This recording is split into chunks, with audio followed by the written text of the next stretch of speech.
Assalamualaikum warahmatullahi wabarakatuh. Pemirsa El-Kalam dimanapun Anda berada, kita masih membahas terkait dengan salah satu pertanyaan yang masuk, yaitu terkait dengan nazar. Tadi pertanyaan sudah dijawab oleh para asatidz kaitannya dengan apakah nazar itu harus diucapkan.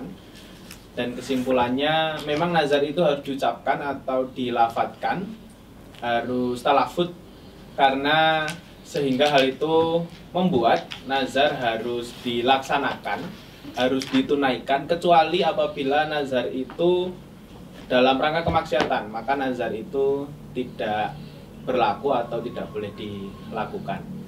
Nah, kemudian masih terkait dengan nazar, para ustadz, pertanyaan selanjutnya yaitu terkait dengan bagaimana dengan pelaksanaannya. Apakah nazar itu bisa dicicil? Gitu Ustadz, monggo. Siapa dulu yang akan menjawab? Ustadz Tarman mungkin? Oke. Baik para pemirsa El-Kalam serta kaum muslimin dan muslimat dimanapun Anda berada, berkaitan dengan pelaksanaan nazar, tentunya ini adalah nazar yang minimal mubah ya, minimal mubah, nazar mubah atau yang tidak mengandung maksiat kepada Allah Subhanahu wa taala. Bagaimana pelaksanaannya, apakah boleh dicicil atau tidak?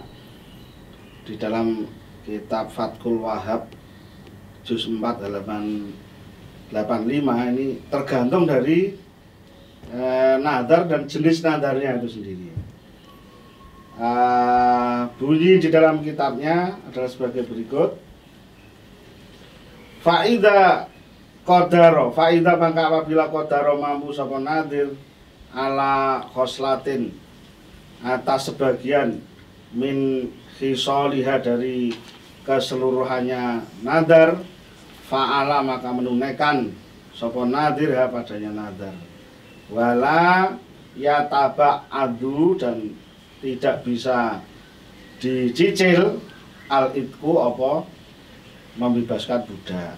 Jadi kalau nadarnya seperti membebaskan budak ya, contohnya misalnya ya, tidak bisa dicicil karena budak nggak bisa dicicil. Wala saum, wala as-saumu, dan juga apabila nadarnya berupa saum ya tidak bisa dicicil pelaksanaannya. Bihilafi al-it'ami, berbeda dengan nadar yang sifatnya misalnya memberi makan kepada fakir miskin. Itu yang bisa dicicil adalah jenis nadar yang semisal ini. Hatta sehingga lawajada, jika menemukan sapa nadir ba'dhamudin pada sebagian mud makanan, jadi belum bisa memenuhi secara keseluruhan, akhraja maka mengeluarkan sapa nadir hu padanya ba'dumuddin li'annahu wa baqiya, dan tersisa al-baqi oposisanya fi dimatihi di dalam tanggungannya nadir. Jadi ada nadar-nadar yang bisa dicicil, ada yang tidak. Yang tidak bisa dicicil semisal nadar membebaskan budak atau nadar saum atau sejenisnya yang tidak bisa yatajazza, ya nggak bisa dicicil. Misalnya membebaskan budak, kepalanya dulu kan nggak bisa, jadi harus utuh kan kalau ini. Tetapi ada juga nadar-nadar yang bisa dicicil, mungkin berkaitan dengan sedekah uang atau sedekah makanan atau jumlah orang yang dikasih makan, itu bisa dicicil. Misalnya di sini dicontohkan, seandainya dia baru mempunyai beberapa mud ya, yang belum bisa mengcover semuanya, boleh ditunaikan dulu di mud. Itu maksudnya hitungan ya, timbangan bahan pangan ya, sekitar 6 on. Misalnya kok punya bahan makanan sedikit, ya sedikit dulu yang ditunaikan. Sisanya itulah yang masih menjadi tanggungan orang yang bernadar ini sampai dia betul-betul mampu. Barangkali begitu. Baik Ustadz Palman, terima kasih. Barangkali sudah cukup jelas bagaimana kaitannya dengan apakah nazar itu boleh dicicil? Nah, sehingga kesimpulannya adalah ada yang boleh dicicil, ada juga yang tidak bisa dicicil, seperti membebaskan budak, berpuasa. Yang bisa dicicil terkait dengan memberi makan orang miskin, bersedekah, dan sejenisnya. Atau baik, masih terkait dengan penanya yang bertanya terkait dengan nazar. Tadi yang pertama, apakah nazar boleh harus diucapkan, apakah pelaksananya bisa dicicil. Ini masih ada sambungan lagi, dan apa bedanya nazar dengan janji, begitu. Silahkan Ustadz Imad. Terima kasih kepada Mas Hawari atas kesempatan menjawab pertanyaan dari Jamaah Al-Kalam ini. Dari sumber yang saya dapatkan di sini dalam kitab Al-Insaf karangan Imam Al-Mardawi, beliau mengutip perkataan Syekhul Islam Ibnu Taimiyah, wal uqudu wal uhudu mutaqaribatul makna au muttafiqatun. Ya. Janji, kontrak, akad itu semuanya artinya mendekati dan mirip, atau bahkan bisa dikatakan sama. Fa idza qala, apabila ada orang yang berkata uahidullah Ani ahujju al-ana fahuwa nazarun wa ahdun wa yaminun. Kalau ada orang berkata, saya berjanji kepada Allah, berjanji ya, bukan bernazar ya. Saya berjanji kepada Allah bahwa pada tahun ini saya akan berangkat naik haji. Menurut Ibnu Taimiyah, ini adalah nazar ya. Ya nazar, ya perjanjian, ya sumpah ya. Jadi sama, ada yang sama. Nah, walau kola, nah, pada kondisi yang berbeda, ya, dengan kata yang sama, dengan pemilihan kata kerja yang sama, apabila dia berkata, uahidullah, aku berjanji kepada Allah, alla ukallima Zaidan, untuk tidak bercakap-cakap dengan Zaid, fayaminun wa ahdun la nazarun. Yang seperti ini hanya janji, bukan nazar. Terus bedanya apa? Ya, ada sisi persamaan dan ada sisi perbedaannya. Fal aimanu in tadammanat makna nadri wa huwa ayyaltazima lillahi qurbatan, ya, lazimahu al wafa'u. Nah, kapankah sumpah, janji itu dianggap suatu nazar? Apabila di sana terkandung makna-makna yang mengarah kepada qurban atau pendekatan diri kepada Allah. Maka ini dianggap nazar dan harus ditunaikan. Wahia akdun wa ahdun wa muahadatun lillah, ya. Ya, yang seperti ini ya perjanjian kepada Allah, ya. Nazar itu juga yang disebut sebagai nazar adalah berjanji kepada Allah. Ya, jadi dari sini bisa kita ambil kesimpulan bahwa ya sebetulnya janji dan nazar itu ya punya irisan makna, ya, ada persamaan dan perbedaannya. Nah, apa yang membedakan janji dengan nazar ya? Bahwa janji itu lebih umum, nazar ini lebih khusus. Nazar hanya pada hal-hal ya perjanjian-perjanjian yang ada kaitannya dengan ketaatan atau menaati Allah Subhanahu wa taala. Ya, sedangkan untuk perkara yang di luar itu ya maka tidak disebut nazar. Bisa jadi janji, bisa jadi sumpah atau kontrak ya. Nah, kemudian ada keterangan tambahan wa in tadammanat maknal uqudi allati bainan nasi ya. Wa huwa ayaltazima kullun minal muta'aqidaini lil akhari mattafaqa alaihi fa mu'aqadatun wa mu'ahadatun. Apabila kandungan perjanjian itu adalah kontrak di antara dua pihak yang saling berjanji, maka ini bukan nazar, maka itu adalah perjanjian dan kontrak di antara dua orang itu saja. Jadi ya janji itu lebih umum, sedangkan nazar lebih khusus. Ya, nazar hanya yang keterkaitannya dengan menaati atau ketaatan-ketaatan kepada Allah Subhanahu wa taala. Wallahu a'lam. Baik, jazakumullah Ustadz Imad terkait dengan apa bedanya nazar dan janji ya. Saya rasa cukup jelas, atau mungkin ada tambah lagi? Baik, sedikit ya. Ustaz Thayyib, silakan. Tarafut Tasrif fi Syarh Taqrib karya Zainuddin Al-Iraqi. Ini kalau tidak salah yang mentakhrij hadis Ihya Ulumuddin ya. Jilid 6 halaman 56. Hanya menegaskan tadi yang disampaikan Ustaz Ahmad, wa sahha dan boleh atau sahih isti'malun nazri, penggunaan istilah nazar fil yamini dalam sumpah. Lima bainahuma minal ishtiraki, karena ada irisan atau kesamaan antara keduanya. Bahwa titik persamaannya adalah ilzamus saksi nafsihi. Jadi seseorang yang melazimkan, mewajibkan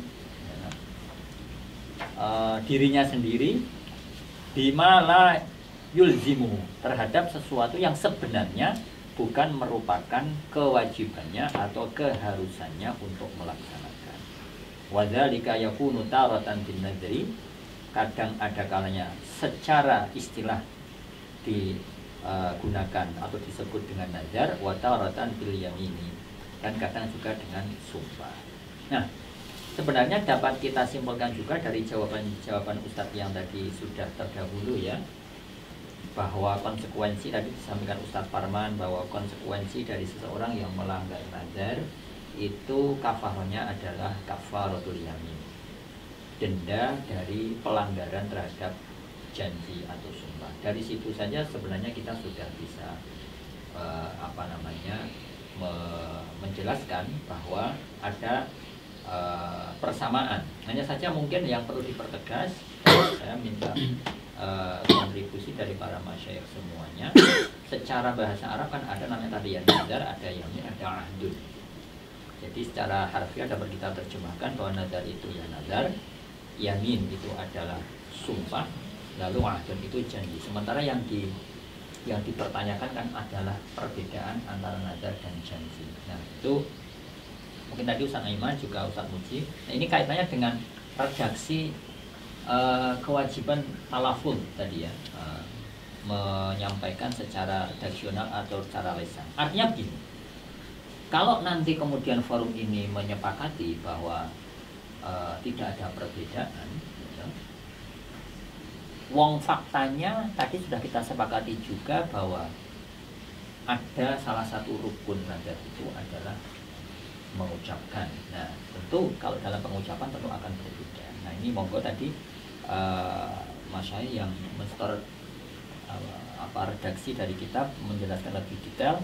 Saya pribadi memang titik atau irisan yang disampaikan Ustaz Iman ada ya, yaitu misalnya di sini kalau di redaksi kitab saya adalah titik persamanya adalah karena baik antara sumpah ataupun nazar ataupun tadi dalam redaksi Ustaz Iman ahdun janji, itu ada irisan sama-sama mewajibkan bagi dirinya sendiri. Titik bedanya mungkin antara qurbun minallah ataupun apa tadi Ustaz Iman ya, nanti perlu dipertegas lagi. Jadi sekali lagi agar jawabannya menjadi lebih spesifik, itu mungkin perlu dipertegas lagi. Kalau dari redaksi kitab nampak-nampaknya memang ada irisannya, kan demikian. Karena konsekuensinya nanti dengan denda atau kafaroh, kalau sama berarti memang kafarohnya sama, kalau beda berarti kan kafarohnya beda. Wallahu a'lam. Ustaz Parman mungkin yang dimaksud dengan tadi ya kafaroh yamin, berarti memang sebenarnya tidak ada kafaroh nazar, nggak ada berarti. Iya, nazar. Nah, orang yang menyelesaikan nazarnya itu kafarahnya kafaroh yamin. Iya, sama. Disamakan. Jadi tidak ada yang namanya kafaroh nazar kan begitu. Ya, ada istilah itu. Iya, berarti mungkin sama. Tapi kan secara bahasa yamin itu janji ya. Iya. Sumpah. Sumpah, mohon maaf. Yamin itu sumpah, nazar itu nazar, lalu kemudian ahdun tadi. Ya, redaksinya hampir mirip. Ustaz Ima tadi apa? Hampir mirip. Akdun dan yaminun. Ya, Kekhususannya yang beda-beda. Ya. Berarti disepakati sama karena kafarahnya sama gitu ya. Ada istirak tapi ada titik bedanya Titik bedanya kalau nazar itu hanya yang keterkaitannya dengan ketaatan kepada Allah. Oh ya, bukan hal-hal yang mubah ya. Bukan hal-hal yang mubah, Ya, bukan antara manusia, urusan usaha, itu bukan nazar. Ya. Kalau ada ilzam, ada kewajiban yang akad atau kontrak itu kan ada kewajiban. Ya. Ya, kalau si pihak pertama harus menyediakan uang sejumlah sekian, si pihak kedua sebagai kontraktor bangunan harus menyediakan bangunan sekian lantai, ya itu bukan nazar, tapi itu akdun ya. Walaupun ada irisan makna dengan nazar, tapi nazar itu hanya pada yang kaitannya dengan ketaatan kepada Allah. Atau kalau kita berredaksi gini bagaimana? Jadi janji dan sumpah kaitannya dengan muamalah begitu mungkin? Kalau nazar lebih umum dari itu, bisa muamalah atau malah justru khusus ya, lebih khusus ya. Lebih khusus dia lebih dalam. Yang jelas nazar lebih khusus. Oh iya iya. Ya gitu Mas Sawari, saya pikir Sama-sama. bisa disimpulkan ya. Bisa. Jadi urutannya mungkin janji, yamin, Sumpah ya, janji, nazar yang sumpah. paling dalam. Nazar yang paling. Jadi ketika nazar itu dilanggar, Kafarahnya atau Ada dendanya kafarahnya. sama. Sama. Kalau yang lain dengan sumpah. Ya. Baik, terkait dengan pertanyaan seputar nazar, saya rasa yang terakhir tadi terkait dengan perbedaan nazar dengan janji, bahwa kalau dari segi urutan yang paling lemah atau yang paling umum, yang paling umum itu dari janji, kemudian sumpah, dan yang paling tinggi itu nazar karena kaitannya dengan ikatan atau hubungan kita dengan Allah Subhanahu wa taala. Kalau janji, sumpah lebih umum dengan sesama manusia. Tapi ketika nazar itu kaitannya dengan ketaatan kita kepada Allah. Lebih umum itu juga maksudnya objeknya Mas. Objeknya Lebih lebih umum umum. itu lebih luas Ya, cakupannya kira-kira begitu ya. cakupannya lebih Ya. umum. Kalau nazar lebih khusus, Ya. lebih khusus. Kaitannya Gitu. dengan ibadah Kaitannya dengan mahdoh. ibadah. Nah, kira-kira begitu. Ya. Atau janji kita kepada Allah gitu juga mungkin. Ya, Bisa. Nah, kalau nazar.